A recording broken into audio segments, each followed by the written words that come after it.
I work in the Media Lab in the Department of Media in Aalto University in Finland, and we have written together with Sanna Martila, my colleague that couldn't be here, a paper that is in the proceedings. So, welcome to visit. So here some links to the issues I'm going to be talking about. This is the link to my research group, and I'm going to present Open GLAM, and we also have a workshop at 11:30 on Open GLAM in the City Museum.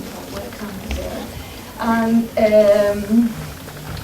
so, what is Open GLAM? For the ones that are not familiar, it's an initiative of Open Knowledge Foundation, and GLAM stands for galleries, libraries, archives, and museums, and is a global network of actors working to support organizations that are working to open up content and data.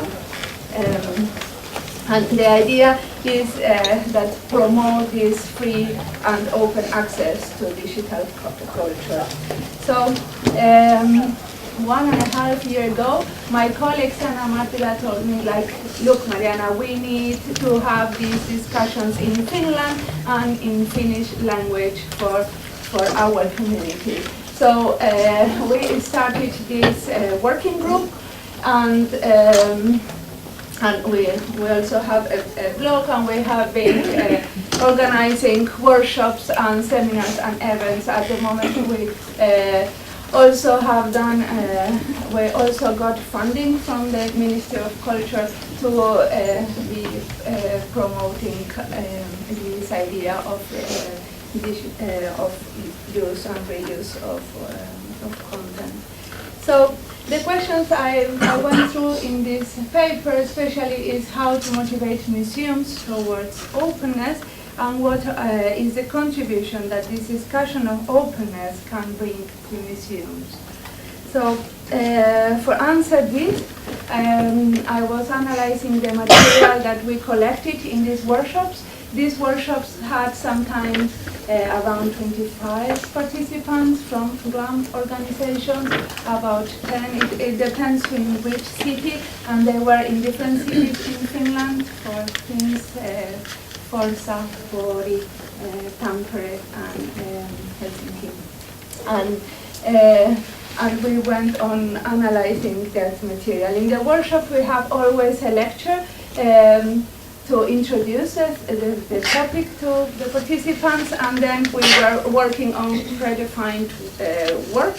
So we were collaborative mapping with all these actors, like the possibilities and challenges of sharing authorship, and how to engage the public with the collection, and the release and content with more open terms of use. These were like the main things. So like these are like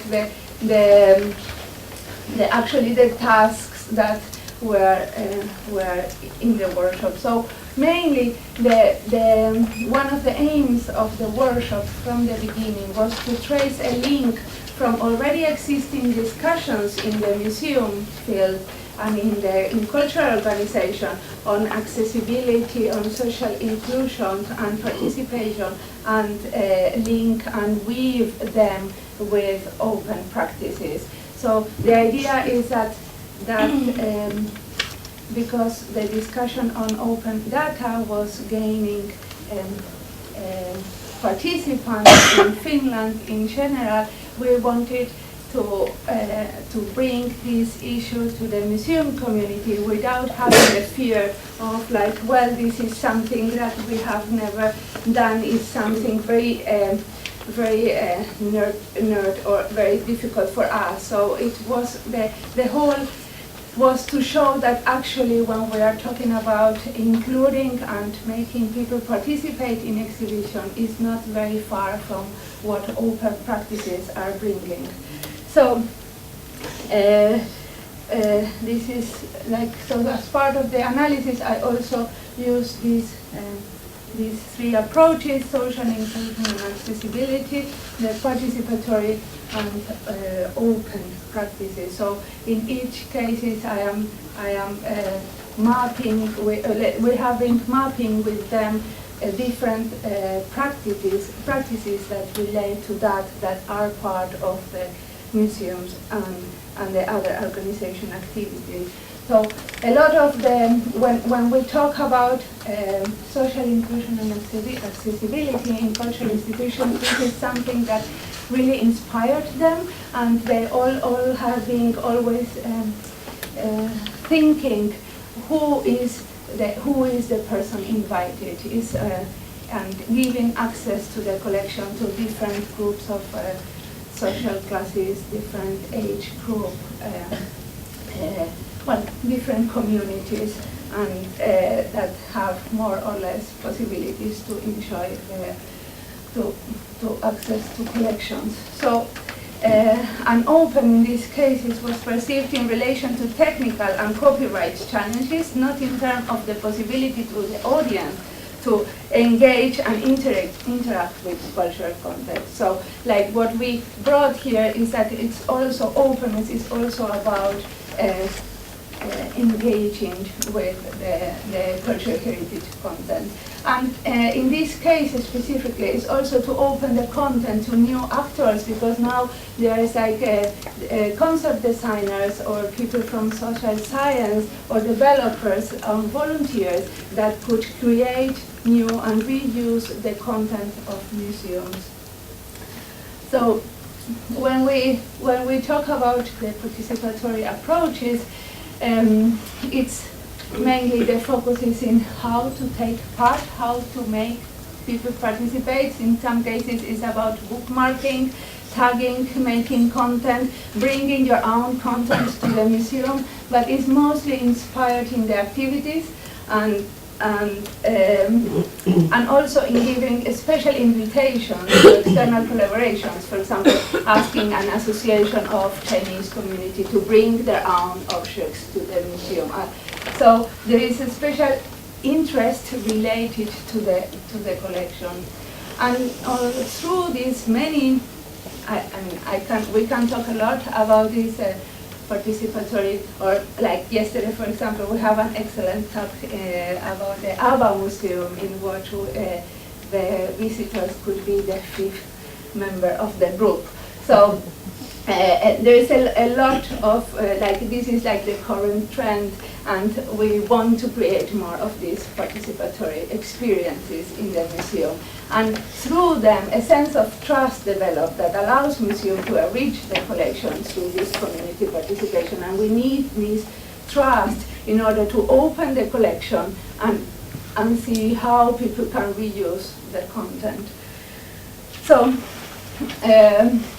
in the case of the open practice, there is no specific invitations, because I don't invite you to be the fifth member, but I just release the content and or release the metadata package, as in the case of the Finnish National Gallery in Finland, that they have now released the whole metadata package. And tell me if I say something. And but still, there is a way to facilitate this work, and it's about doing these open calls to work together in these hackathons, wiki marathons, or wiki workshops. They are called in very different ways, but it's a way to engage with these new communities and new audiences that want to create new content on the basis of the collection. So people can engage by creating services, products or interpretations based on the collection without asking permission, because now the data is there, the open is there.